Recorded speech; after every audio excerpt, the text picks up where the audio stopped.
할렐루야. 새해가 시작된 지가 어제 같은데 벌써 8월달 되었습니다.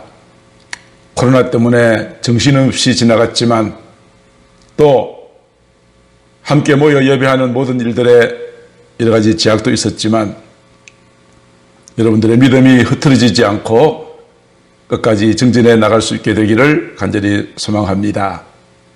오늘 주신 말씀으로 내 인생의 강도를 만났을 때라는 제목으로 함께 은혜를 나누고자 합니다. 한 젊은 청년 사업가가 있었습니다.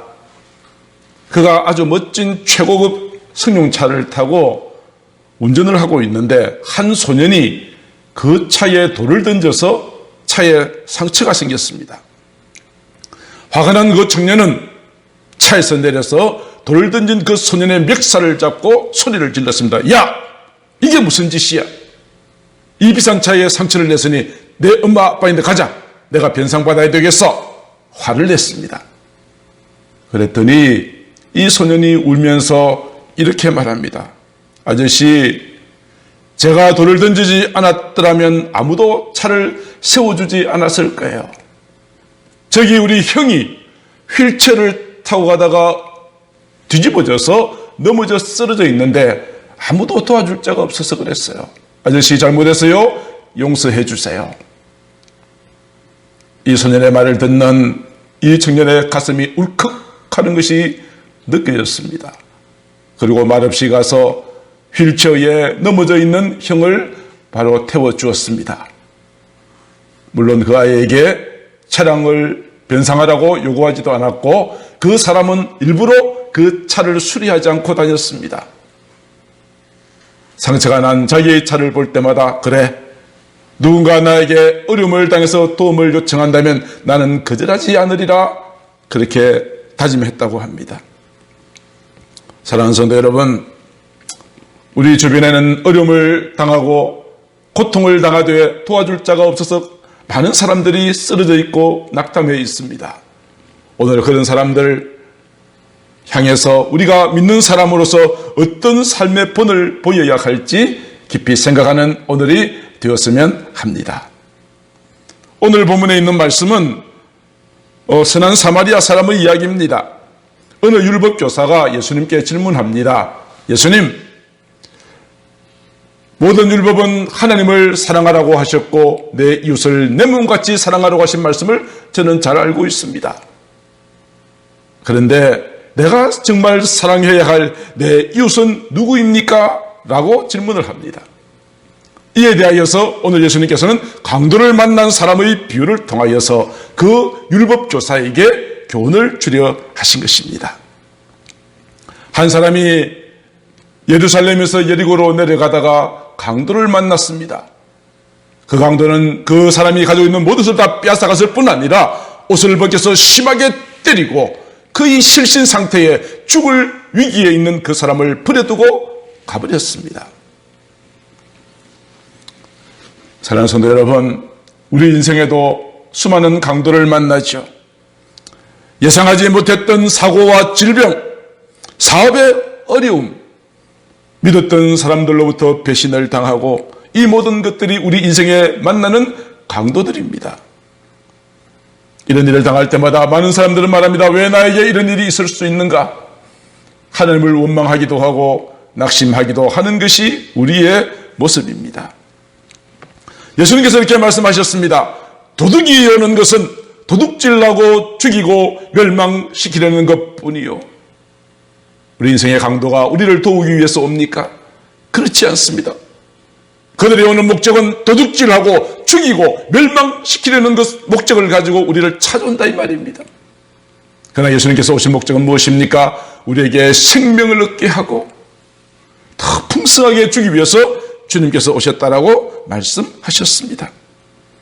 이러보건대 여러분의 삶에 도둑같이 강도같이 찾아오는 그 정체가 무엇일까요? 악한 사탄과 마귀라는 사실입니다.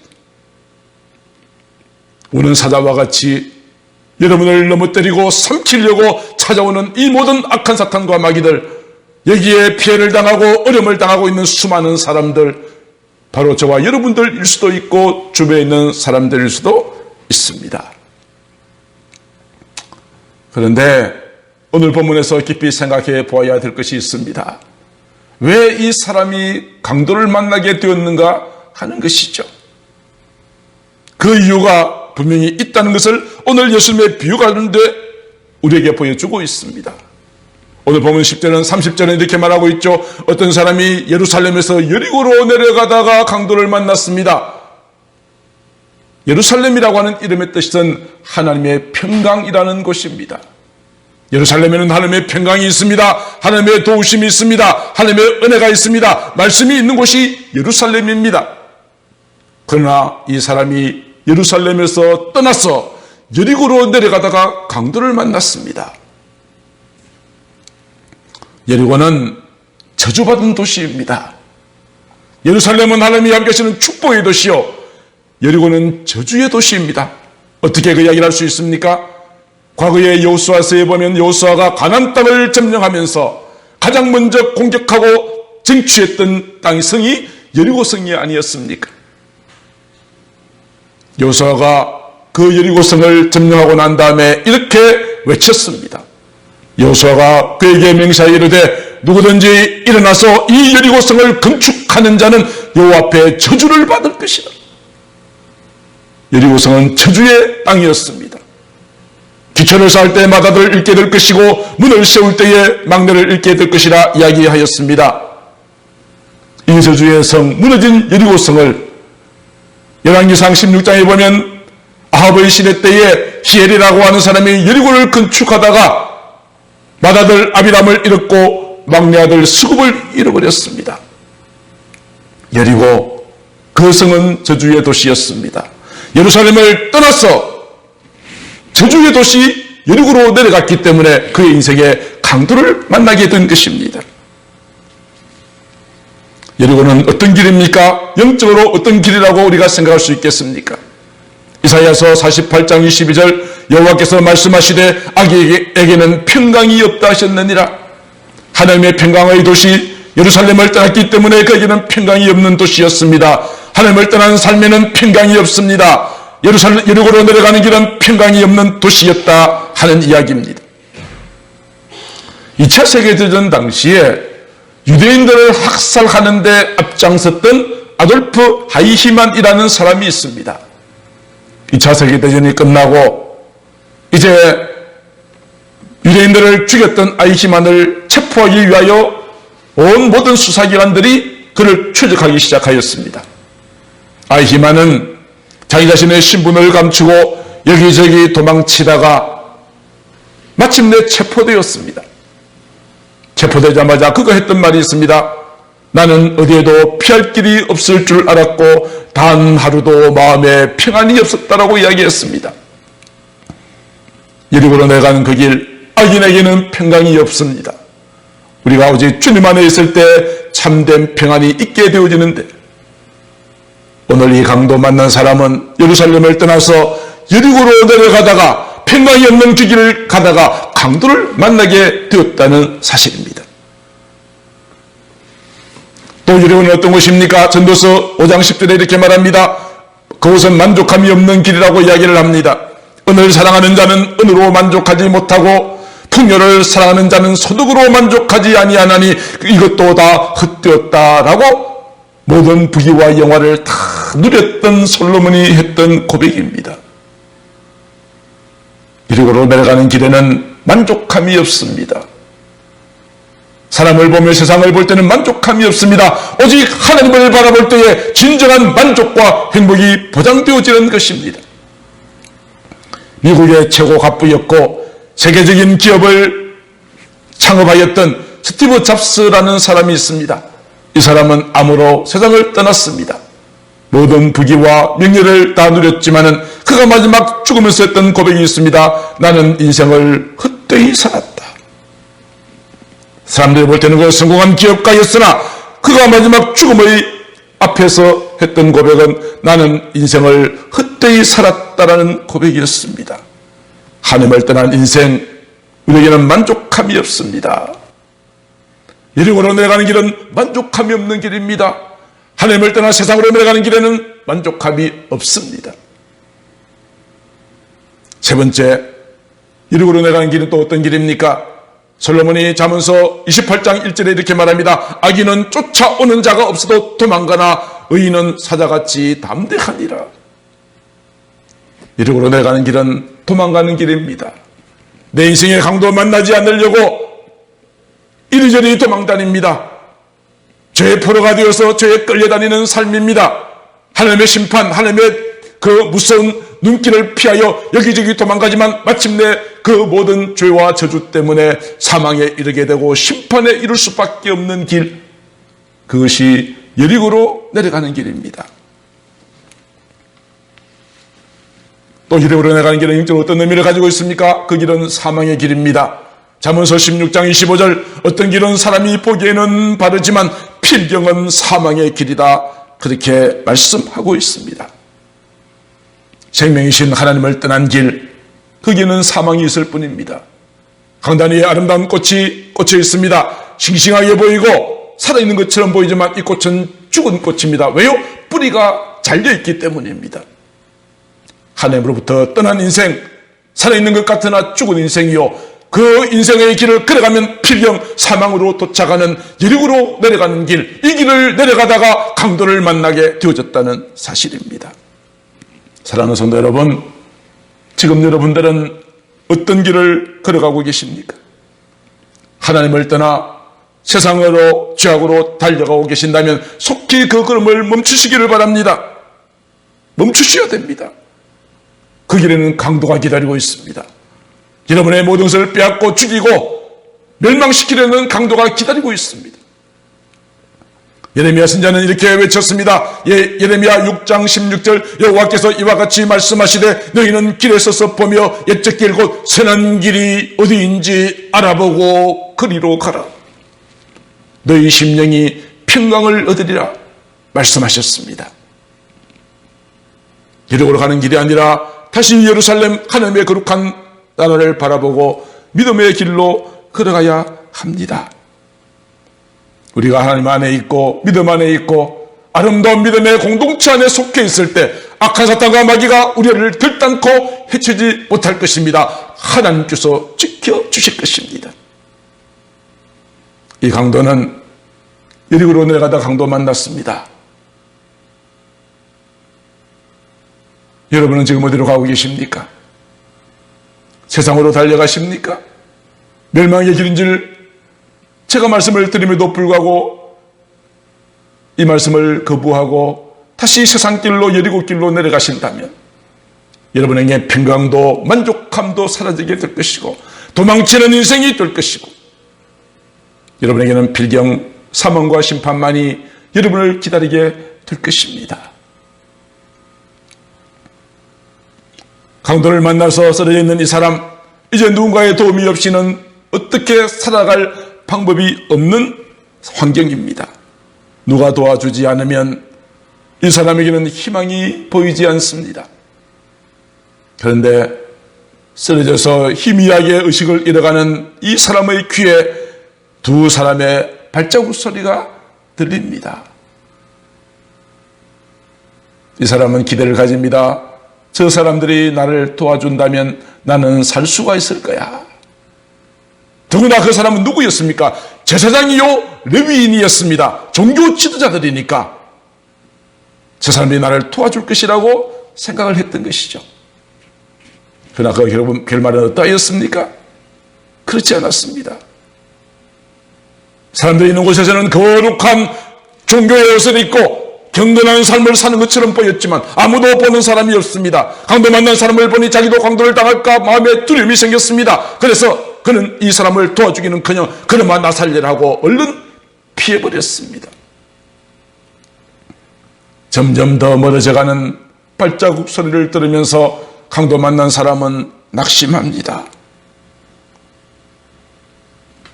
사랑하는 성도 여러분, 시편 기자는 시편 146편 3절 4절로 이렇게 이야기하고 있습니다.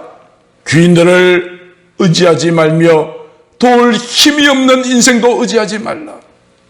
사람을 의지하면 실망만이 오게 될 것이라는 이야기입니다. 그의 호흡이 끊어지면 흙으로 돌아가서 그날에 그의 생각이 소멸될 것을 말씀하셨습니다. 사랑하는 성도 여러분, 우리가 의지할 곳은 사람이 아닙니다. 세상의 그 무엇도 나의 진정한 해답이 되지 못합니다. 점점 더 정신은 희미해져 갑니다. 신음소리조차 제대로 나오지 못할 만큼 이 사람은 점점 더 죽음으로 밀려나고 있습니다. 그때 이 사람에게 또 한 사람의 발자국 소리가 들려옵니다. 그 발자국은 사마리아 사람의 발자국 소리였습니다. 사마리아 사람. 이 당시 사마리아 사람들은 유대인들로부터 멸시를 받았습니다. 멸시하는 유대인들을 대한 사마리아 사람들의 감정 또한 졸리만무합니다. 그래서 유대인과 사마리아 사람들은 서로 상종조차 하지 않았던 그런 아주 껄끄러운 관계를 가졌던 사람이 사마리아 사람입니다. 강도 만나 쓰러져 있는 사람은 유대인입니다. 강도 만난 사람은 가까이 다가오고 있는 사람이 사마리아의 사람이라는 것을 알고는 기대를 버립니다. 저 사람은 나를 도와주지 않을 거야. 큰 기대를 하지 않았습니다. 그런데 웬일입니까? 이 사마리아 사람이 여행하다가 쓰러져 있는 유대인 자기를 보고는 마음에 불쌍히 여기는 마음이 생겼습니다. 가던 길을 멈추고 이 사람을 도와주기 시작합니다. 그렇습니다. 먼저 불쌍히 여기는 마음이 있을 때 도와주고자 하는 행동이 따라가는 법 아니겠습니까? 어린아이가 아프면 엄마가 더 아픕니다. 아픈 아이를 가슴에 안고 엄마는 이렇게 기도하죠. 하나님, 차라리 저를 아프게 하시고 우리 아이를 아프지 않게 해주세요. 이와 같이 우리 인생에 강도와 같은 어려움과 고통을 만나 쓰러져 있을 때 함께 아파하고 함께 눈물 흘리는 분이 계십니다. 하나님이십니다. 예레미야 8장 21절은 말합니다. 날 내 백성이 상하였으므로 나도 상하여 슬퍼하며 놀라움에 잡혔도다. 내가 아픈 것보다 더 아파하시고 나보다 나를 더 잘하시고 나를 사랑하시고 마음이 함께 상하시고 슬퍼하며 놀라시는 하나님, 그 하나님이 저와 여러분들의 하나님이십니다. 이 세상에 하나님의 도움이 필요하지 않은 사람은 아무도 없습니다. 우리 인생에 강도를 만나 어려움을 당하고 계신다면 우리 하나님을 온전히 바라볼 수 있게 되기를 간절히 소망합니다. 시편 121편에 이렇게 말합니다. 내가 산을 향하여 눈을 들리라. 나의 도움이 어디서 올까? 내가 사람을 의지하고 인생을 의지해 보았지만 그들은 내가 어려움을 당할 때 다 나를 떠나가 버렸지만은 내가 상할 때 함께 상하시고 아파하시고 슬퍼하고 놀라시는 그 하나님을 향하여 나의 눈을 들리라. 나의 도움은 천지를 지으신 여호와에게서 오는 것이다.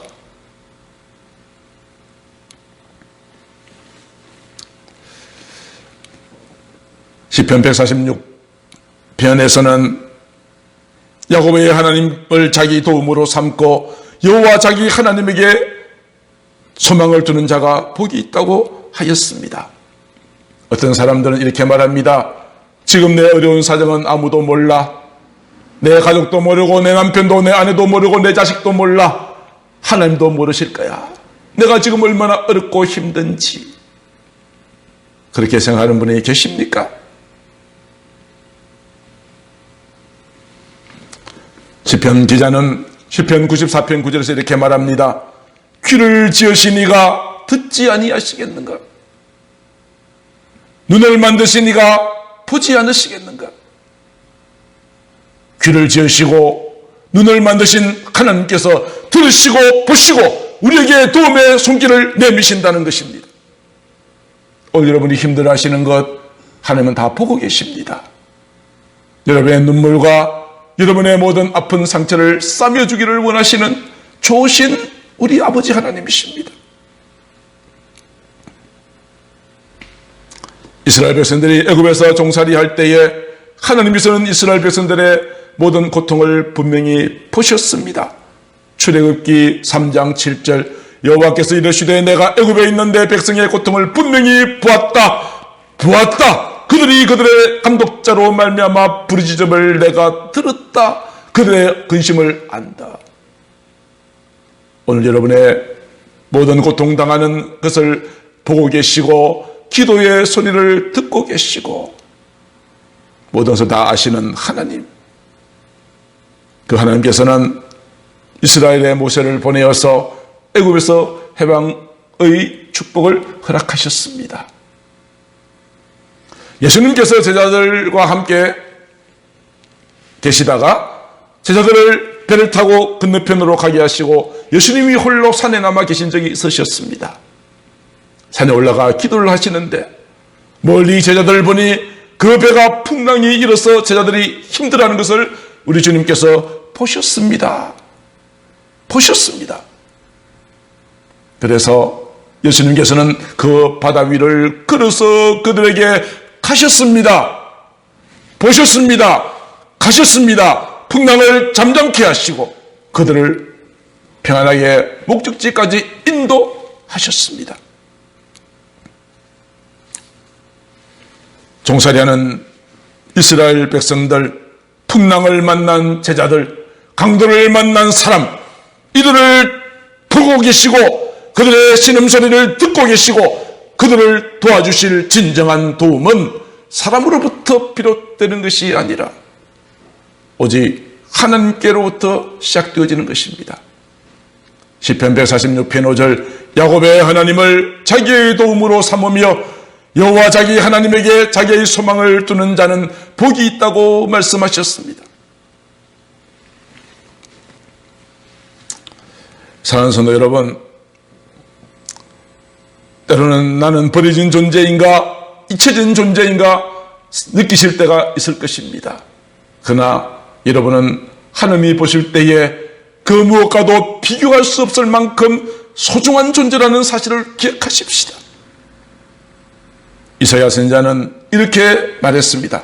이사야서 40장 26절 너희는 눈을 높이 들어 누가 이 모든 것을 창조하였나 보라.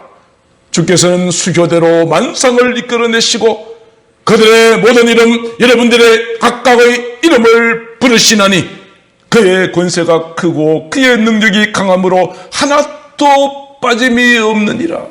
한 사람도 빠짐없이 여러분의 각각의 이름을 불러내시고 만상을 이끌어내시는 하나님, 그 가운데 여러분들도 함께 포함되어져 있습니다.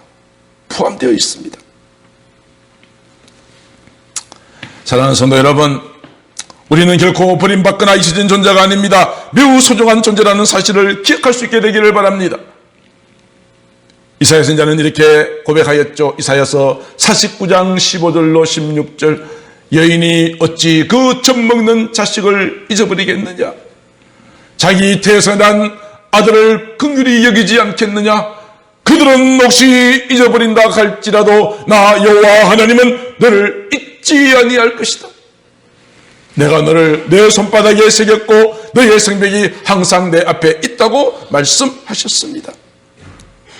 부모님이 우리를 잊어버리실 수 있겠지만 하나님께서는 결코 우리를 잊지 아니하시겠다고 말씀하신 것입니다. 선한 사마리아 사람, 그는 강도 만난 사람과 가족이거나 친척이 되는다는 말도 없습니다. 전혀 무관한 사람입니다. 그럼에도 불구하고 이 선한 사마리아 사람은 어떻게 그를 도와줍니까? 오늘 본문 34절에 보니까 가까이 가서 기름과 포도주를 그 상처에 부어주고 싸매어주고 자기 짐승에 태워 주막으로 데리고 가서 돌보아 주었습니다. 이것만 해도 얼마나 감사한데 더 놀라운 것은 35절 그 이튿날 주막 주인에게 주인에게 데나리온 2를 줍니다. 이 사람을 잘 돌보아 주세요. 혹시 병이 더 든다면 내가 올 때 갚아주겠습니다. 라고 하였습니다. 선한 사마리아 사람, 어떤 이해관계도 어떤 혈연관계도 전혀 없음에도 불구하고 가는 길을 멈추고 자기도 강도를 만날 수 있는 위험이 있음에도 불구하고 자기의 기름과 포도주를 부어서 싸매어주고 돌보아주고 주막주인에게 치료 비용까지 부담해주는 이 아름다운 모습. 오늘 이 비유를 통해서 이 선한 사마리아 사람은 누구인 것을 말씀하실까요? 죄에 빠져서 죽을 수밖에 없는 우리 인생을 찾아오셔서 우리를 싸매어 주시고 감싸 주시는 선한 사마리아 사람, 그분은 우리 하나님이십니다. 예수 그리스도이십니다. 죄로 인하여 영원한 심판을 면할 수 없는 우리를 위하여서 하나님께서 그 아들 독생자 예수 그리스도를 보내주셨고 나의 죄를 대신하여 십자가에 못 박혀 죽으셨습니다. 자기를 향하여 조롱하는 자들을 위하여 기도하셨습니다. 아버지여, 저들의 죄를 용서하여 주십시오. 저들은 지금 자기들이 무슨 일을 하는지 알지 못하기 때문입니다.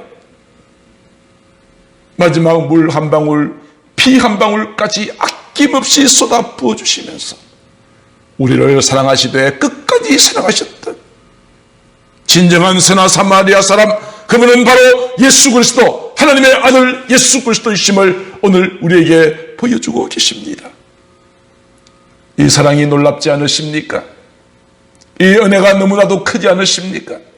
우리가 이 은혜를 입고 있으면서도 주님의 은혜에 감사치 못한다면 얼마나 배은망덕한 일이 되어지겠습니까?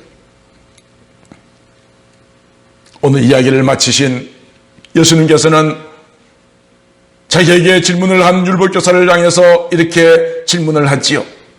네 생각에는 이 세 사람 중 누가 강도 만난 자의 이웃이 되겠느냐?